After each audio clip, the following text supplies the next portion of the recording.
Meeting ನಲ್ಲಿ ಮಾದೇವಪ್ಪನವರು ಸಮಾಜ ಕಲ್ಯಾಣ ಸಚಿವರು, ಆಮೇಲೆ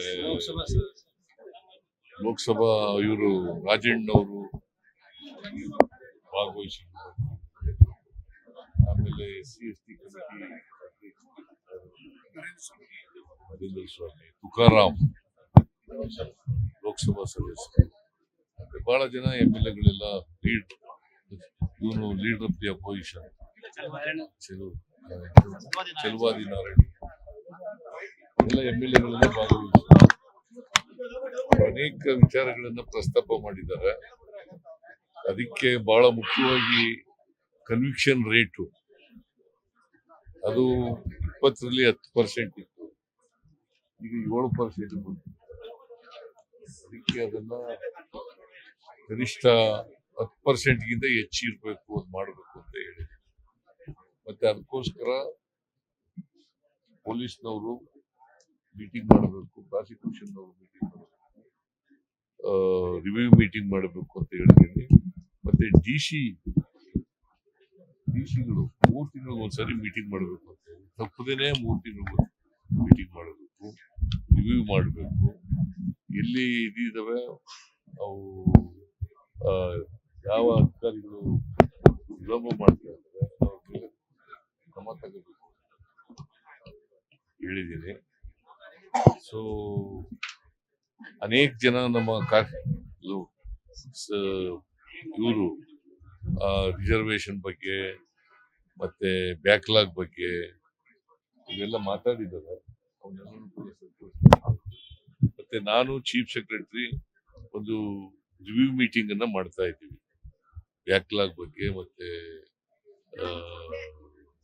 ಅನೇಕ ಹುದ್ದೆಗಳನ್ನ ತಪ್ಪಿಸ್ತಕ್ಕಂಥ ಪ್ರಯತ್ನ ಮಾಡ್ತಾ ಇದ್ದಾರೆ, ಆರೋಪಗಳನ್ನು ಮಾಡಿದ್ದಾರೆ. ಅದನ್ನ ಎಲ್ಲ ಯಾವ್ಯಾವ ಇಲಾಖೆನಲ್ಲಿ ಬ್ಯಾಕ್ಲಾಗ್ ಹುದ್ದೆಗಳಿದಾವೆ ಅದನ್ನೆಲ್ಲ ನೋಡಿ ಮಾಡ್ತಕ್ಕಂಥದ್ದು. ಮತ್ತೆ ರಿಸರ್ವೇಶನ್ ಇನ್ ಪ್ರಮೋಷನ್ ಅವ್ರ ಬಗ್ಗೆ ಮಾತಾಡ್ತಾರೆ.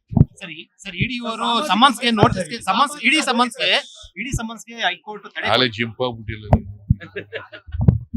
ಹಾಲೆ ಜಿಂಪಾಗ್ಬಿಟ್ಟಿಲ್ಲ ಬೇರೆ ಕಡೆಗೆ ನಿಲ್ಲಿಸಿದ್ರಲ್ಲ, ಅದಕ್ಕೆ ಅಲ್ಲ ಆಯ್ತಪ್ಪ ನಿಲ್ಲಿಸಿದ್ರೆ ಇದನ್ನ ಕೇಳ್ಬೇಕು ನೀನು.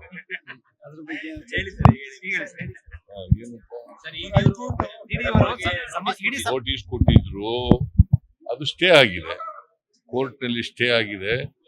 ಜಡ್ಜು ಹೇಳಿದ್ದಾರೆ, ಹರಿ ಯಾಕೆ ನೀವು ಇಷ್ಟೊಂದು ತನಿಖೆ ನಡೀತಾ ಇದೆ, CBI ಕೊಡ್ಬೇಕಾ ಬೇಡವಾ ಅನ್ನೋದ್ರ ಬಗ್ಗೆ ಚರ್ಚೆ ನಡೀತಾ ಇದೆ, ಅದು ಆರ್ಗ್ಯುಮೆಂಟ್ ಸ್ಟೇಜ್ ನಲ್ಲಿ ಇದೆ, ಈಗ ರಿಸರ್ವ್ ಆಗಿದೆ ಆರ್ಡರ್ಸ್ಗೆ. ಈ ಹಂತದಲ್ಲಿ ನೀವು ಆತರ ಮಾಡೋದು ಸರಿ ಇಲ್ಲ ಅಂತ ಸ್ಟೇ ಕೊಟ್ಟಿದ್ದಾರೆ. ರಾಜಕೀಯ ಪ್ರೇರಿತ ಅಂತ ಇಡಿ ನೋಟಿಸ್ ರಾಜಕೀಯ ಪ್ರೇರಿತ ಅಂತ ಅನ್ಸುತ್ತೆ. ಮತ್ತೇನೇ ರಾಜಕೀಯ ಪ್ರೇರಿತ ಕೇಸೇ ಮೂಢ ಕೇಸೇ ರಾಜಕೀಯ ಪ್ರೇರಿತ, ಮೂಢ ಕೇಸೇ ರಾಜಕೀಯ. ಸಿಬಿಐ ಕೊಡಿರೋದು ಪೆಂಡಿಂಗ್ ಇದೆ ಸರ್. ಸಿಬಿಐಗೆ ಕೋರಿರೋ ಅರ್ಜಿ ವಿಚಾರಣೆ ಇನ್ನು ಪೆಂಡಿಂಗ್ ಇದೆ. ಏನಾದ್ರು ಆತಂಕ ಏನಾದ್ರು ಸಿಬಿಐಗೆ ಹೋಗ್ಬೋದು ಅಂತ ಸಿಬಿಐಗೆ ಹೋಗ್ಬೋದು ಅಂತ ಏನಾದ್ರು ಆತಂಕ ಏನಾದ್ರು ಇದೆಯಾ ಸರ್? ಕೇಸ್ ಇನ್ನು ಕೂಡ ಪೆಂಡಿಂಗ್ ಇದೆ. ಜಡ್ಜ್ ಏನ್ ಮಾಡ್ತಾರೆ ಅಂತ ತೀರ್ಪು ಇನ್ನು ಆರ್ಡರ್ಸ್ಗೆ ಪೋಸ್ಟಿಂಗ್ ಆಗಿದೆ. ನನ್ಗೆ ಯಾಕೆ ಆತಂಕ ಆಗುತ್ತೆ? ನಮಗೆ ನ್ಯಾಯ ಸಿಗುತ್ತೆ ಅಂತ ಭರವಸೆ. ಮಲ್ಲಿಕಾರ್ಜುನ್ ಖರ್ಗೆ ಅವರು ಕುಂಭಮೇಳದಲ್ಲಿ ಮಿಂದೆದ್ರೆ ಬಡತನ ಹೋಗಲ್ಲ ಅಂತ ಹೇಳಿದ್ರೆ, ಮಲ್ಲಿಕಾರ್ಜುನ್ ಖರ್ಗೆ ಅವರು ಕುಂಭಮೇಳದಲ್ಲಿ ಸ್ನಾನ ಮಾಡಿದ್ರೆ ಬಡತನ ಹೋಗೋದಿಲ್ಲ. ಅವ್ರನ್ನೇ ಕೇಳಿ, ಖರ್ಗೆ ಅವ್ರನ್ನೇ ಕೇಳಿಯಪ್ಪ. ನನ್ನ ಅಭಿಪ್ರಾಯನೂ ಕೂಡ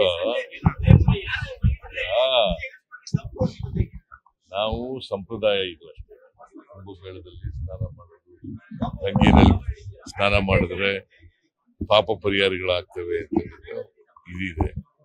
ಈಗ ನಾವೆಲ್ಲ ಬಸವಣ್ಣನವ್ರು ಫಾಲೋಯರ್ಸ್. ಪಾಪ ಪುಣ್ಯ ಇಲ್ಲ ಹೆಂಗೆ ಅಯ್ಯ ಎಂದರೆ ಸ್ವರ್ಗ, ಎಲ್ಲವೋ ಎಂದರೆ ನರಕ. ಅದರ ನಂಬಿಕೆ